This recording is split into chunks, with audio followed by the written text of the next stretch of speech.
que nós cremos que é poderoso para curar, poderoso para falar o nosso coração. E algumas semanas, repetidas semanas, algumas terças-feiras também, nós temos falado sobre uma pergunta desse púlpito. A mesma pergunta, mas com respostas diferentes. Por que Jesus? Dentro dessa série que tem sido trabalhada. Se eu tivesse que responder de um modo mais particular para você, contar um pouquinho da minha história, eu diria para você assim: por que Jesus? Porque Jesus me tirou de um cárcere, eu estava preso. É isso. E talvez você pudesse perguntar: Jordache, mas você estava preso mesmo? Não. Preso, encarcerado, dentro desse formato que se pode facilmente imaginar, não. Talvez processo criminal, responder criminalmente, ser preso, talvez possa ter sido uma das poucas coisas que eu não fiz antes de conhecer Jesus. Isso não fiz. Desgosto dessa situação para minha mãe, que está aqui presente, essa pelo menos eu não trouxe. Mas foi das poucas coisas que eu não fiz. Eu digo preso, porque o pecado ele aprisiona. Preso porque quando o pecado entra na vida da gente, a gente sabe que Deus não aprova, sabe que não faz bem, a gente sabe que os frutos, aquilo que o pecado produz na nossa vida são destruidores. A gente quer sair, a gente quer todas essas coisas quando o pecado vai se enfroiando. Eu estou falando de pecado repetido, daquele que dia após dia se comete, dia após dia se quer parar com aquilo e não pode. Sabe por quê? Porque o pecado ele faz isso conosco, ele nos aprisiona. E aí, eu preciso ler com vocês um texto que está no Evangelho segundo João, capítulo 8, verso 34, onde Jesus responde: digo a vocês a verdade, todo aquele que vive pecando é escravo do pecado. Então, Jordache, por que Jesus? Porque Jesus me libertou de uma vida de dependência química, Jesus me libertou de uma vida de 13 anos de consumo de cocaína, preso, uma dependência que acabou me tirando tudo. E eu poderia dizer para vocês, porque Jesus ele operou um milagre na minha vida tamanho, respondendo particularmente, tamanho, que faz com que você me ouça hoje aqui desse púlpito. Foi o milagre que Jesus operou na minha vida. E eu contei essa história para você porque sobre a sua ótica, sobre a ótica de cada um, nós poderíamos trazer uma resposta a essa pergunta: por que Jesus? E assim eu convido vocês a abrir as suas Bíblias. Na primeira carta a Timóteo, nós iremos ler dos capítulo 2, versos 1 ao 6. Se você preferir, pode acompanhar a leitura pela projeção, ou então na sua tela, para você que nos acompanha no online. Hoje eu vou convidar vocês a verificar essa pergunta, a resposta dessa pergunta, por que Jesus? Não sobre o meu olhar, não sobre o meu prisma, de um olhar menos particular. Vamos olhar para o texto sagrado, que nos diz assim: antes de tudo, pois exorto que use a prática de súplicas, orações, intercessões, ações de graça, em favor de todos os homens, em favor dos reis e de todos os que se acham investidos de autoridade, para que vivamos vida tranquila e mansa, com toda piedade e respeito. Isto é bom e aceitável diante de Deus, nosso Salvador, o qual deseja que todos os homens sejam salvos e cheguem ao pleno conhecimento da verdade. Porquanto há um só Deus e um só mediador entre Deus e os homens, Cristo Jesus, homem, o qual a si mesmo se deu em resgate por todos, testemunho que se deve prestar em tempos oportunos. Pai, obrigado pela palavra do Senhor. Obrigado, Deus, porque sabemos que aquilo que o Senhor trouxe ao meu coração não podia vir da minha parte. Louvamos ao Senhor, Espírito, que traz a iluminação, e que a mensagem do Senhor possa chegar de multiformas a cada um que está aqui presente, que nos acompanha no online também. E para isso leva todo pensamento cativo ao Senhor, e que Teu Santo Espírito possa nos falar a essa hora. É o que oramos ao Senhor e o fazemos em nome de Jesus. Amém. O texto que a gente acabou de ler trata-se de uma carta a qual o apóstolo Paulo escreve para o seu discípulo Timóteo. Timóteo havia sido deixado em Éfeso para cuidar de uma igreja em Éfeso. E aí, Paulo escreveu essa carta para ajudar, para trazer ferramenta para Timóteo, para que ele pudesse lidar com novas doutrinas que estavam sendo levantadas por falsos mestres naquele lugar. Trata-se então não uma carta de quem quer bem a outra pessoa, de saber como está. Não se trata apenas de uma carta que tem um cunho de orientação, mas o objetivo dessa carta é para trazer argumentação, para dar condições de que Timóteo pudesse rebater, repelir, combater, atacar as mentiras criadas em volta do Evangelho de Jesus Cristo pelos falsos mestres. No trecho lido, que nós acabamos de ler, nessa perícope, Paulo ele desafia os falsos mestres. Ele estava resumindo ideias a respeito de oração, a quem se deveria orar, sobre o acesso, a modo da gente chegar ao Evangelho e sobre a única forma de obter a salvação. Ao que nós apresentamos hoje, nessa série de mensagens, o tema para a mensagem de hoje, porque Ele é único. Amém. Porque Ele é único.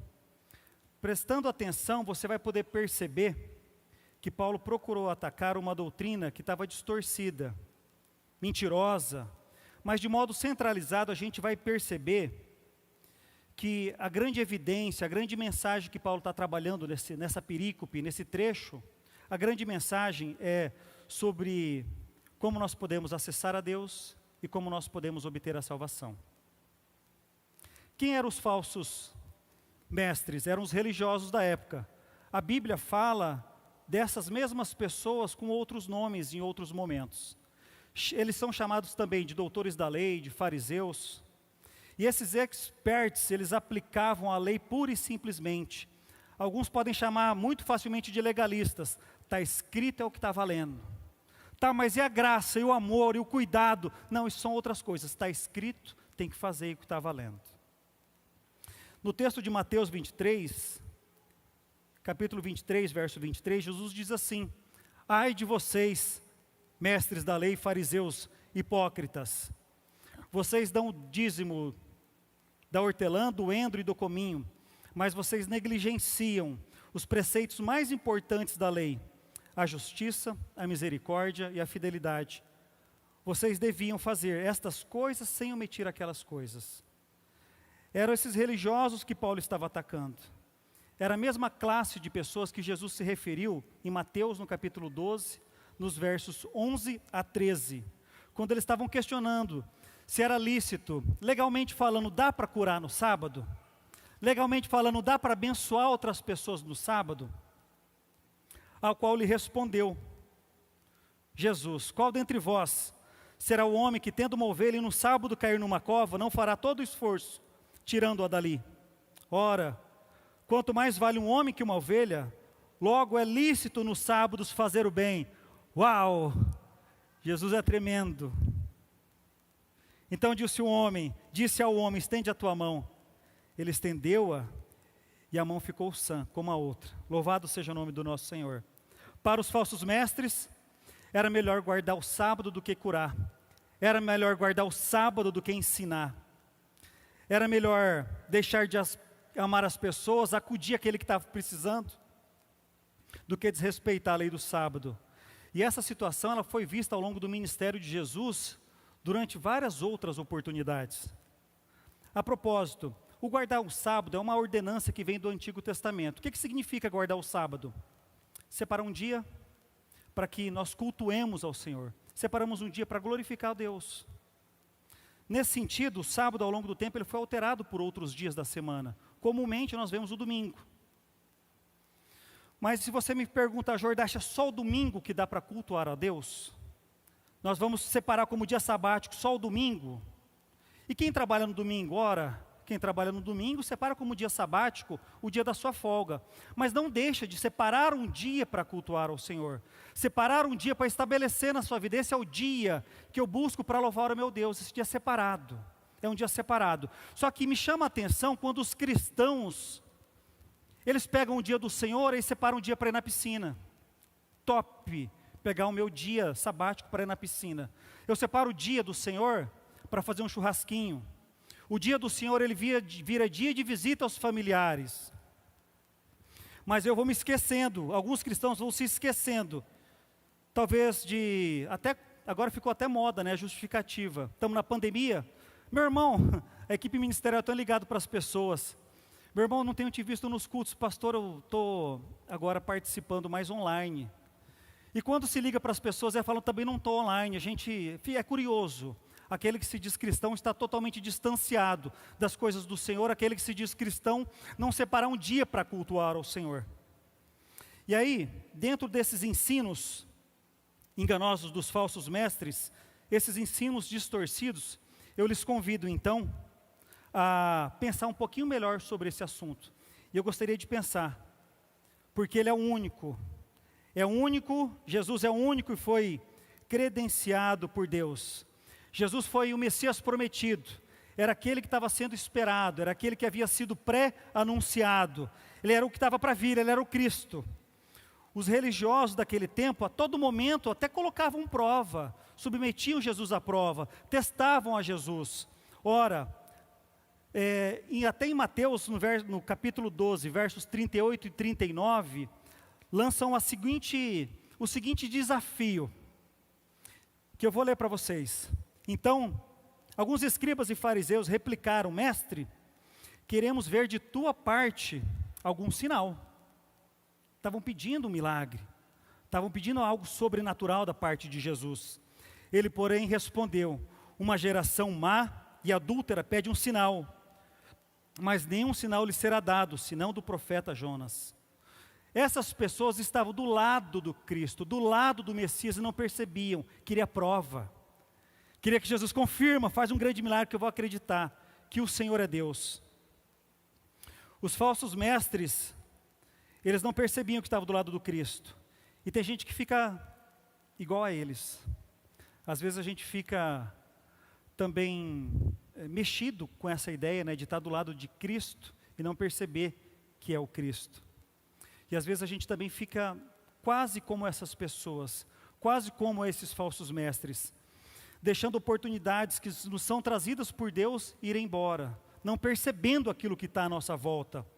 Tem gente que fica assim, diante de um milagre, simplesmente não acredita. E tem uma história bem clássica, bem comum, que se conta que alguém estava dirigindo seu carro por uma estrada, falou, eu abasteço na próxima cidade. Minha mãe fica doida quando eu faço isso em viagem. Ela fala, meu filho, não deixa com o marcador diminuir demais, já abastece. Eu falo, não, mãe, eu sei quantos quilômetros que é, na próxima eu abasteço. Ela quer morrer. E aí, conta-se essa história que a pessoa estava se dirigindo a uma outra cidade e entendeu que teria combustível suficiente no tanque para chegar ao seu destino. E aí, daqui a pouco, acendeu a luz da reserva e falou, vai acabar. Quantos quilômetros faltam? Aí tem uma placa, não vai dar. E agora? E agora o que me resta? Ai meu Deus, não tem combustível, não tem nada, não tem um lugar ermo. E agora? Então vou orar. Deus abençoa. Enche esse tanque, eu acredito no sobrenatural, no impossível do Senhor. Enquanto esse homem orava, o marcador vai subindo. Aí ele fala, nossa, está enchendo, não acredito. Aí o marcador, é claro. Diante do sobrenatural de Deus, o que a gente faz? A gente se agarra. Diante do sobrenatural de Deus, o que a gente faz? A gente confia. Não sei se essa história é verdade, já escutei ela várias vezes. Estou apenas multiplicando. Quando acontece algo surpreendente na minha vida, é bênção, sabe o que eu faço? Oh, glória a Deus! Fico doido de felicidade. Fico faceiro, já tomo posse dessa promessa. Faça assim também na sua vida, minha irmã, meu irmão. Está vindo um milagre, toma posse. Foi curado, recebeu um aumento, foi chamado para uma entrevista, seu filho está retornando, aquele que estava perdido, o casamento seu tem se fortalecido, seu marido está mostrando indícios que vai largar a bebida, sua esposa, ela começou a se tornar uma mulher sábia, uma mulher que edifica a casa. Glorifique a Deus, Deus está agindo, toma posse em nome de Jesus, não duvide. Os líderes, aqueles líderes religiosos, eles fizeram, ao invés de reconhecer que estavam diante de Deus, eles perseguiram. Ao invés de reconhecer, eles açoitaram. Eles criaram mentiras. Eles bateram, eles cuspiram. Eles colocaram uma coroa de espinhos, eles crucificaram-no e eles mataram Jesus. Tem gente que culto após culto também tem duvidado que Deus é capaz de mudar a história. Tem gente que culto após culto tem duvidado que Deus é capaz de mudar a vida. Tem gente que está diante de Deus e está contestando. Acredita, desacreditando, com um passinho para trás. Acredita que Jesus morreu na cruz, mas Ele nem pode fazer todas essas coisas. Mas eu acredito em nome de Jesus, que pela ação do Espírito Santo, Deus pode entrar na sua vida. Deus pode mudar a sua história, pode fazer uma reviravolta nos seus problemas e nas situações que você está passando, se você permitir. E se você duvidar hoje, sabe o que você faz? Você está assim vacilando? Olha para mim. Eu sou o maior exemplo vivo, hoje, aqui nesse momento, que comunico para você essa palavra. Por que Jesus? Porque Jesus é o único que é capaz de salvar. O único que é credenciado por Deus e também o único capaz de salvar. Pode ser percebido dos ensinos distorcidos que Paulo estava preocupado com uma coisa. Paulo estava preocupado para dizer a respeito de salvação e quem que poderia conduzir a salvação.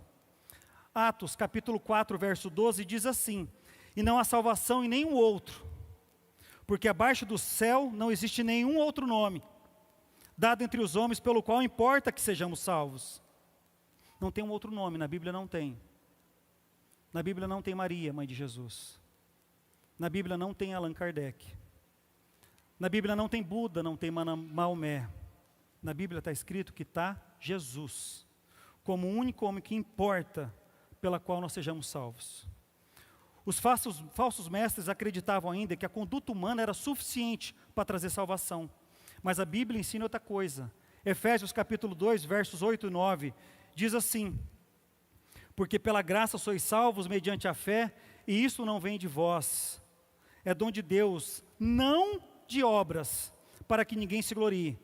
Mas isso também não significa, se as obras não salvam, que nós devemos ser cristãos medíocres, cristãos que não fazem diferença em lugar nenhum onde estão, não se esforçam para fazer diferença nessa geração, não se esforçam de levar a mensagem do Evangelho, em atitudes, em palavra. Tiago 2, capítulo 2, verso 26, diz assim: porque assim como o corpo sem espírito é morto, assim também a fé sem obras é morta. Sem obra é morta. A fé sem obra é morta. Então a gente percebe que se a fé sem obra é morta, a gente vai encontrar na carta aos Hebreus, a gente vai encontrar uma afirmação, que sem fé é impossível agradar a Deus. Então a gente precisa, em primeiro lugar, de termos uma fé viva, mas viva em obras, uma fé viva em atitude, e quando nós encontramos essa fé, aleluia, nós agradamos o coração do nosso Senhor. Deus se agrada, Deus se alegra. As obras, elas não nos salvam, a salvação ela veio pela obra de Jesus, lá na cruz, lá no madeiro, onde Ele perdeu a sua vida, entregou a sua vida, em razão dos seus pecados. E por meio deste sacrifício nós recebemos acesso ao Pai, ao Deus Pai. O avivalista John Wesley, ele registrou algo que eu quero que você lê comigo. O que quer que um homem possa fazer pela sua salvação não é a causa, mas o efeito da graça. Deus é o gerador e causador de todo o bem que está no homem ou é praticado por ele. E mais, nesse processo de entender que a obra poderia trazer algum tipo de resultado, salvação, os mestres, os falsos mestres, eles começaram a se tornar pessoas esnobes, orgulhosas, cheias de vaidade, donas de si, contrastando diretamente com o ensino do Messias. Nosso Jesus não é assim.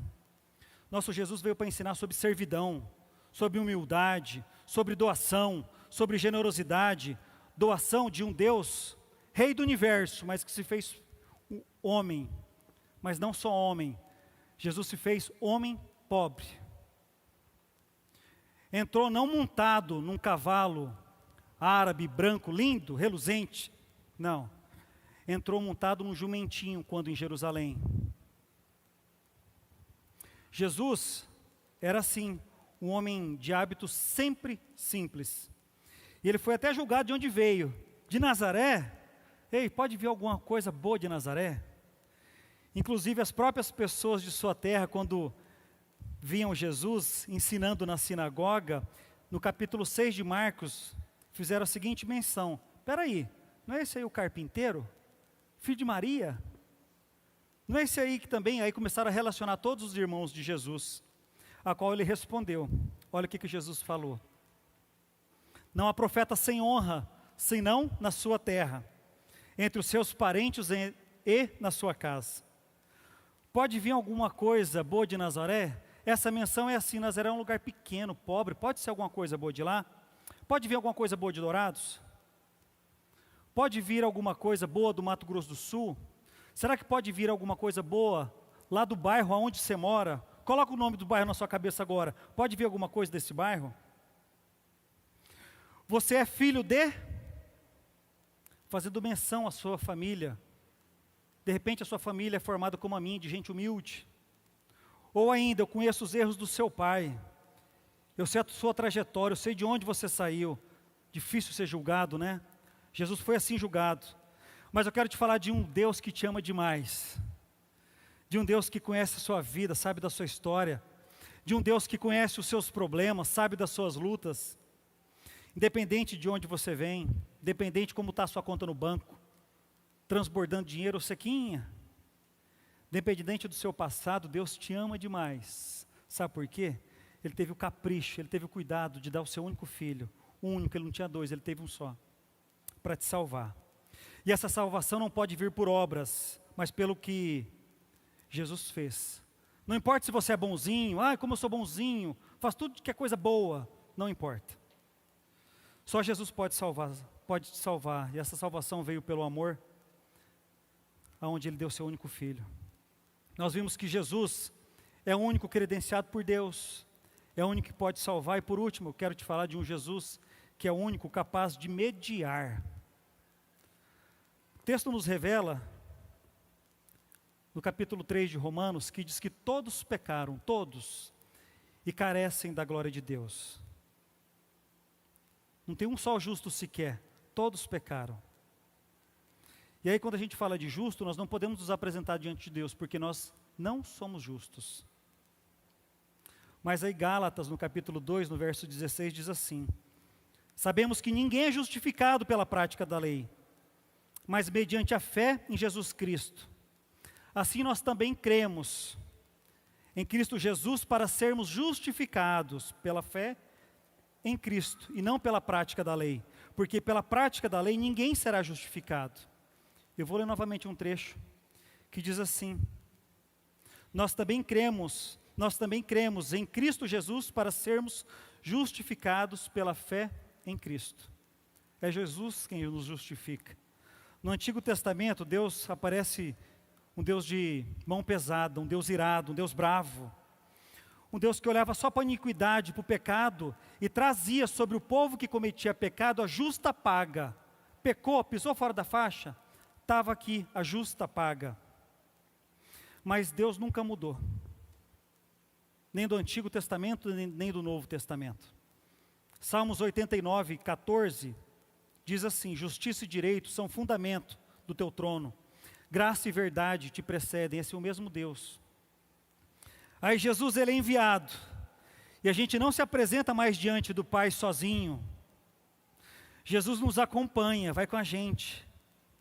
Jesus nos acompanha em nossas lutas, Ele começa a mediar a nossa relação com Deus. Sabe, um bom exemplo que pode ilustrar a figura do mediador, quem está do lado, é do advogado. A figura do advogado se encaixa muito bem nisso. O advogado é aquele que medeia os interesses do seu cliente e do juiz. Falando sobre advogado, quero ler com vocês 1 João, capítulo 2, verso 1. Diz assim: filhinhos meus, estas coisas vos escrevo para que não pequeis. Se todavia alguém pecar, temos advogado junto ao Pai, Jesus Cristo justo. Glória a Deus. Jesus, então, ele se posiciona entre nós sujos em nossos delitos, caídos em pecado, entre nós e Deus. E quando isso acontece, Deus não começa mais a olhar para a nossa sujidade.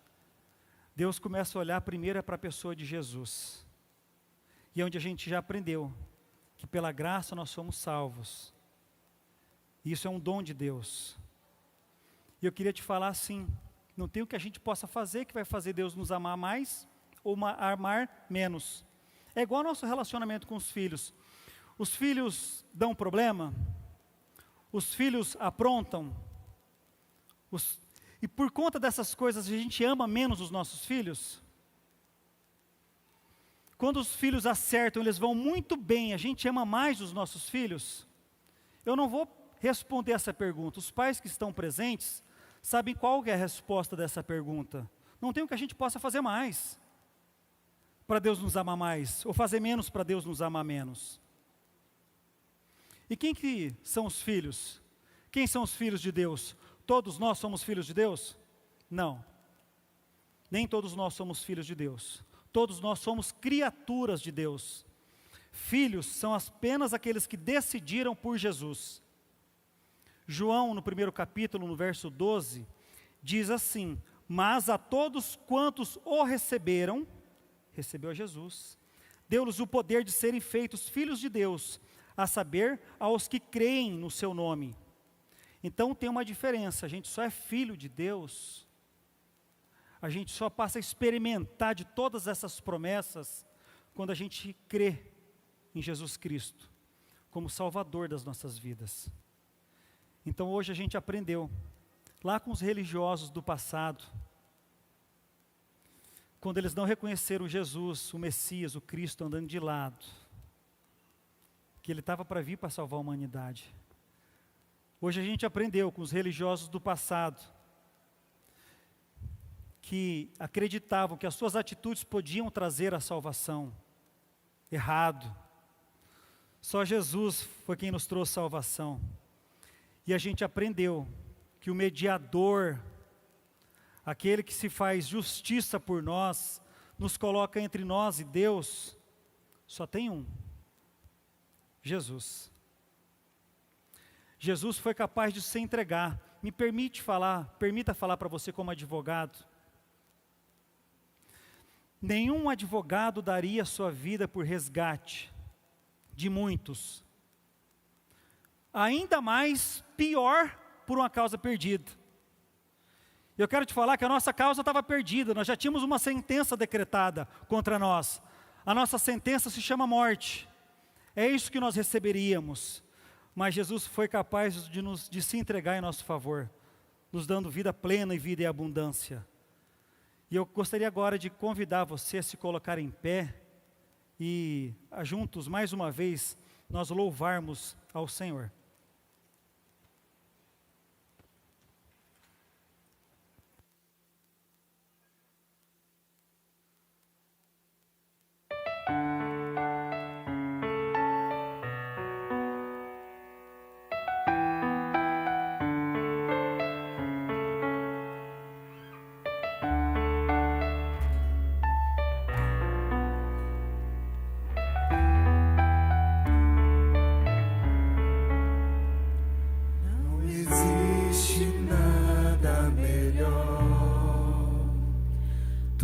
Ser amigo de Deus,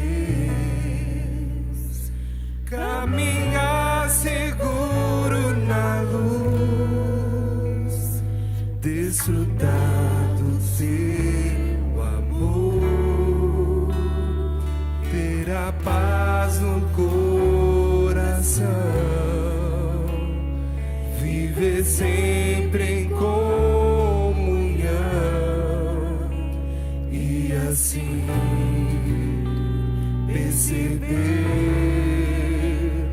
a grandeza do poder de Jesus,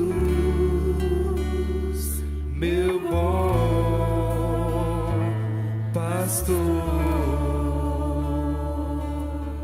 Amém. Amém. Ficou fácil hoje a gente entender que Jesus, ele se fez maldito por nós, morreu no madeiro, pregado, recebendo tratamento dos piores que tinham para aquela geração naquele tempo. Era o pior tratamento, foi o que Jesus recebeu. E o que a gente precisa nessa hora é fazer assim, dar um passo de fé.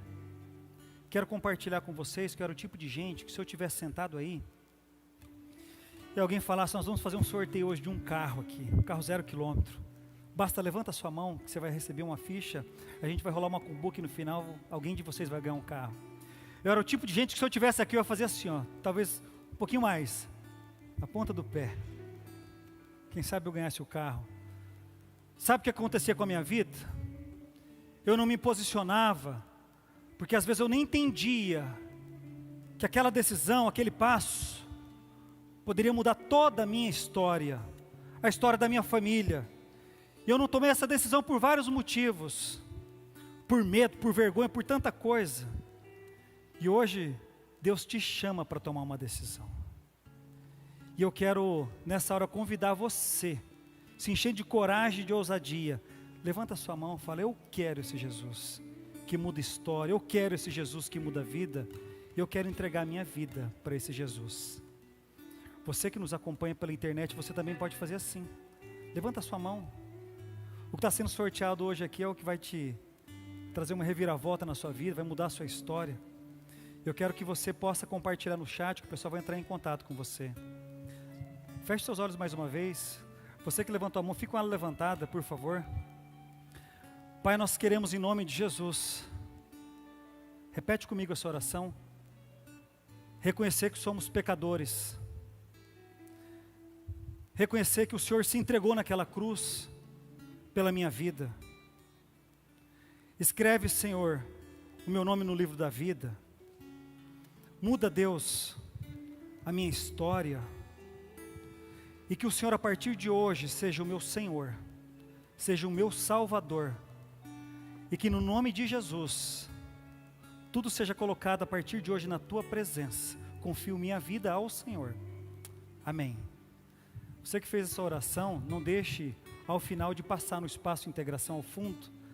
Você deve estar recebendo aí uma ficha, preencha, tem poucas informações, não deixe de colocar ao final ali que o pessoal vai querer te conhecer um pouquinho melhor.